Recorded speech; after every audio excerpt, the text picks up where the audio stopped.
టీబీకి సంబంధించి ఏ సమస్య వచ్చినా ఇక్కడ ఆ కుటుంబ సభ్యులను వదిలేసిపోతే 2-3 నెలలలోనే ఆటోమేటిక్ ఇక్కడ ఉన్న ప్రకృతి సహజ వనరులతో వాళ్ళకి తగ్గిపోయేది. అంటే ఈ ప్రాంతానికి ఒక ప్రత్యేకత ఉన్నది. అందుకే ఈరోజు జిందాల్ లాంటి వాటికి ఎక్కడికో వెళ్ళడం కాదు, ఇక్కడనే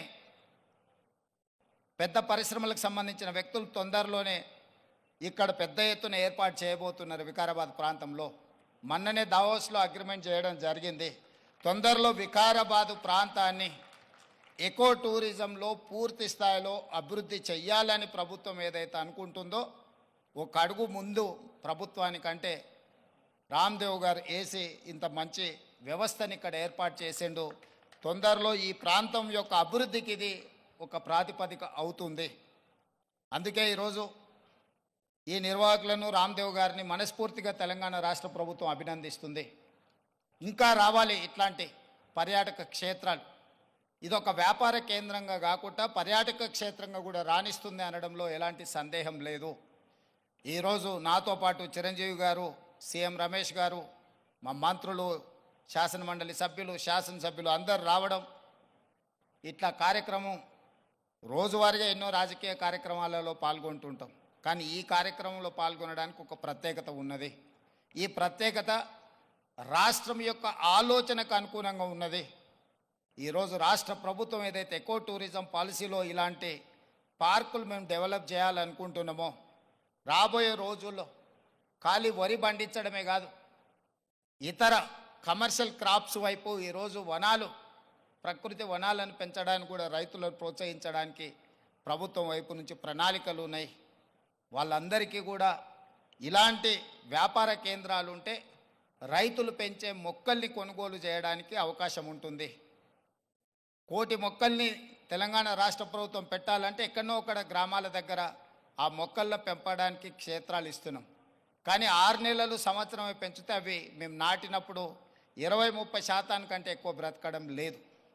అందుకే రాబోయే రోజుల్లో మా మంత్రి గారికి సూచన చేస్తున్నా, అదేవిధంగా ఫారెస్ట్ మినిస్టర్ గారికి కూడా నేను ఆదేశాలు ఇస్తా. 2-3 సంవత్సరాలు పెంచిన మొక్కల్ని తీసుకెళ్ళి నాటితే మొక్కలు బతకడానికి ఎక్కువ అవకాశం ఉంటుంది. కానీ మరి రైతు 2-3 సంవత్సరాల ఆదాయం లేకుండా ఉండాలి అని అంటే రైతు బ్రతకం కూడా కష్టమవుతుంది.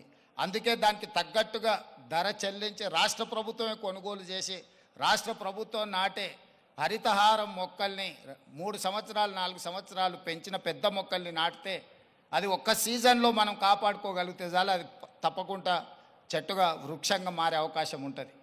అందుకే రాబోయే రోజుల్లో ప్రభుత్వం యొక్క విధి విధానాలను చర్చించుకొని వాటిని సవరించుకొని తెలంగాణ రాష్ట్రాన్ని ఒక ప్రకృతి వనంగా మార్చాలని. అక్కడ రామయ్య గారు ఉన్నారు, ఒక సామాన్యమైన రైతు. మీరందరూ వారు ఎవరో అనుకోవచ్చు. రామయ్య గారు ఆయన ఒక వ్యవసాయ కుటుంబం నుంచి వచ్చి మొక్కలు నాటే కార్యక్రమంలో భారత ప్రభుత్వం వారికి పద్మశ్రీ అవార్డు ఇచ్చింది. చిరంజీవి గారు రాణిస్తే చిరంజీవి గారికి పద్మభూషణ్ ఏ విధంగా ఒక రంగంలో రాణిస్తే ఇచ్చిండ్రో ఒక రైతుకు కూడా మొక్కలు నాటడంలో రాణించినందుకు రామయ్య గారికి ఆ గుర్తింపు వచ్చింది. ఖమ్మం జిల్లాలో ఒక మారుమూల ప్రాంతంలో ఉండే ఒక వ్యవసాయ రైతు మొక్కలు నాటడం వల్ల పద్మశ్రీని సాధించిండు.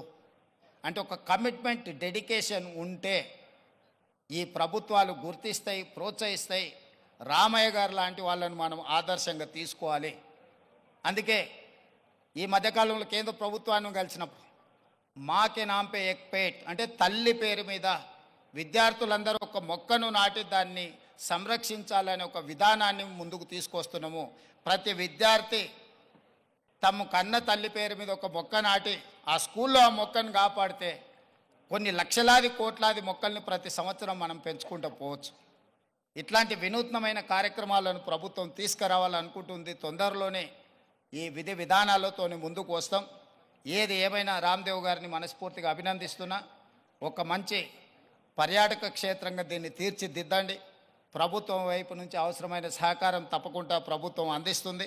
మంత్రి జూపల్లి కృష్ణారావు గారు, స్థానిక శాసనసభ్యులు యాదయ్య గారు, మహేందర్ రెడ్డి గారు ఉన్నారు. ఏదైనా స్థానికంగా అంశాలు ఉన్నా కూడా వారు మీకు సంపూర్ణమైన సహకారాన్ని అందిస్తారని తెలియజేస్తూ మీ అందరి దగ్గర సెలవు తీసుకుంటున్నారు. ధన్యవాదాలు మిత్రులారా.